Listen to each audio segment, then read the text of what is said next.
You know what? I'm starting to feel like Gondogan was right about Araujo, you know? He might have been spitting. We should maybe have let him land with his point and what he said about Araujo. Because I can't lie, today was a massive example of why Araujo is a massive problem for Barcelona. And I'm not basing on just today's game. I'm basing for the whole season. I'm basing on last season. I'm basing it overall. Araujo is a liability for Barcelona.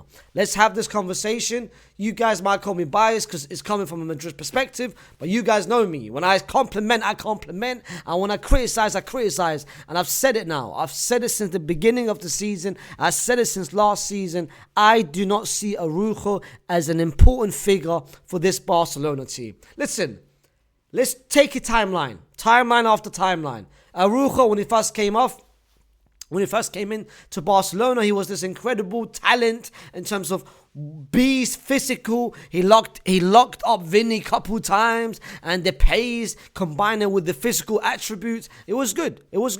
On the Xavi, it was calm. But last season, we all remember what happened last season.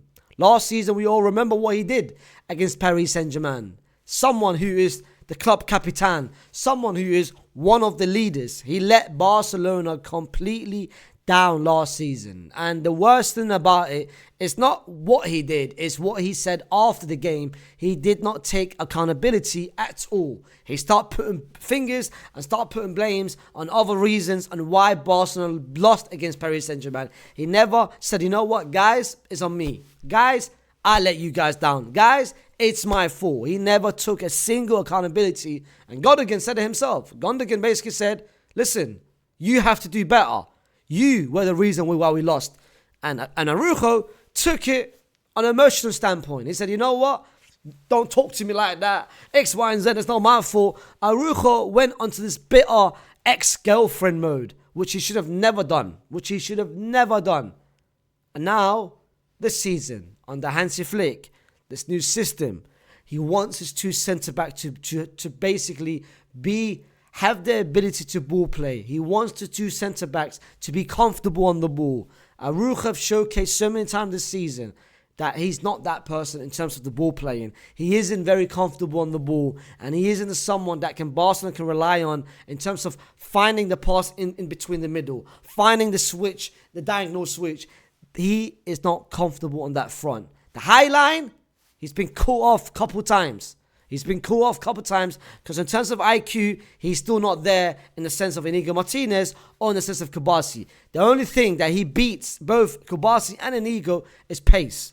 His pace, he's faster, he's stronger. But in terms of IQ, in terms of technical, and in terms of ball playing, he's nowhere near the Inigo Martinez and the Kubasi. And yesterday was another example of that. Yesterday gave you an illustration why you can't count on Ronald Araujo. It gives you the Marquinhos vibes. If you guys watch Paris Saint-Germain, if you guys have been watching Paris Saint-Germain over the past couple of years, Marquinhos has always been and always seen as the liability. He's always seen as that bozo moment. Upamecano in the Champions League, seen as that you can't rely on him because you know a bozo moment is going to come. Araujo is now amongst those players. You can't count on him. Last year against Paris Saint-Germain, but yesterday against Inter Milan, was another example of that. He got brought on, which for me was the reason why Barcelona lost. Him coming on instead of Christensen, where Christensen, first of all, is much more comfortable. Secondly, is much more reliable. And lastly, is much more versatile, where you can play him whether as a right centre-back or left centre-back. You can't do that with Araujo. Araujo, you can only play him as a right centre-back. He can't even play as a left centre-back. Because for him, using his left foot, but listen, he came on yesterday. I mean, the third goal. What were you doing?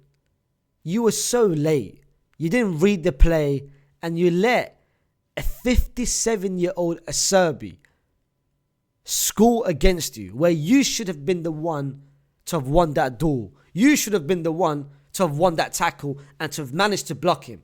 You should have got to that ball first, but you didn't. If that was Inigo Martinez, trust me, Inigo would have done it. The fourth goal, you getting beat by a 50% healthy Marcus Thuram Thuram wasn't 100%. He wasn't 75%. He was 50%. And combine that with the fact Marcus Thuram had just been playing over 109 minutes. And you just came towards the end of the second half. You should be healthier than him. You should be more fitter than him. You should be more ready than him. Yet Marcus Thuram managed to beat you, circled you around, danced around you, cooked you and dunked on you. And the fourth goal came because of that. So you've just the sole responsibility, in my personal opinion, for the third goal and for the fourth goal. And now back-to-back Champions League, Ronald Araujo is responsible for Barcelona's exit. And what does that mean next? What is next for Ronald Araujo? Again, Barcelona, there was rumors about this Jan. Juve tried to get him, but Barcelona decided to keep him. They wanted to extend that contract. Listen. If I'm Barcelona, and if my name is Laporte, and if my name is Hansi Flick, and if I'm any one of the Barcelona fandom, I'm going to be so real. Cash the hell in. If you get 60 million, if you get 70 million, hell, you can get 50 million. Cash in. He is not going to be the helper, and he is not going to benefit you at all for years to come. He came out, by the way, and said this Barcelona team will surely be able to win many Champions League titles in the upcoming years with this excellent group of youngsters. Trust me, the dynasty starts without you, not with you. If you watch NBA, you remember what Draymond Green said about what's this Haywan, fam? What's this Haywan called, fam? The Haywan that went from Memphis to Houston, fam, to the Rockets. He basically said, fam, the Memphis dynasty starts without you, not with you. You are just seen as the cheeks. People still don't know what you do on the court. And I'm looking the same at Ronald Araujo. You saying that Barcelona will win many titles in the upcoming years? My brother, that is without you, not with you. And if Barcelona is smart, they need to cash the hell in. They have enough centre-backs and potentially getting one more. I mean, anyone knows Inigo Martinez and Kubasi is the two centre-back pairing for Barcelona.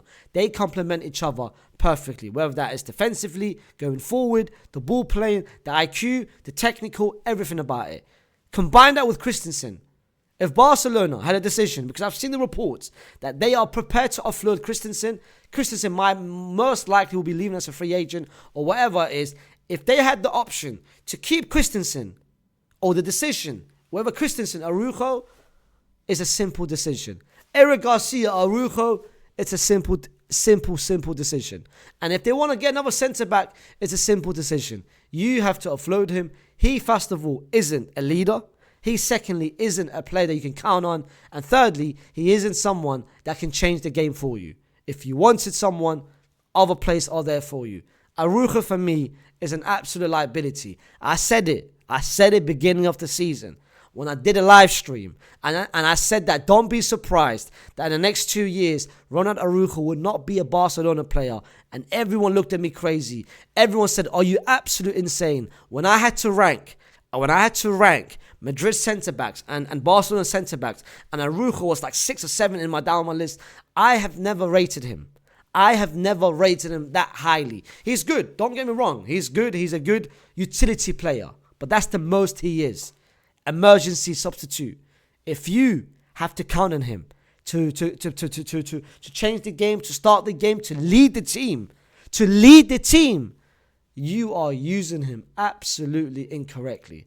So if Juve wants to get him, if any of the Prem team wants to get him, if Paris Saint-Germain wants to get him, or Bayern wants to get him, or any other team wants to get him, if you can get 60 million or 70 million for Ronald Araujo, bro, cash the hell in. Cash in. Take the offer, run with it. Don't even look back. Wow. Listen. I'm going to be real. I'm not even a Barca fan.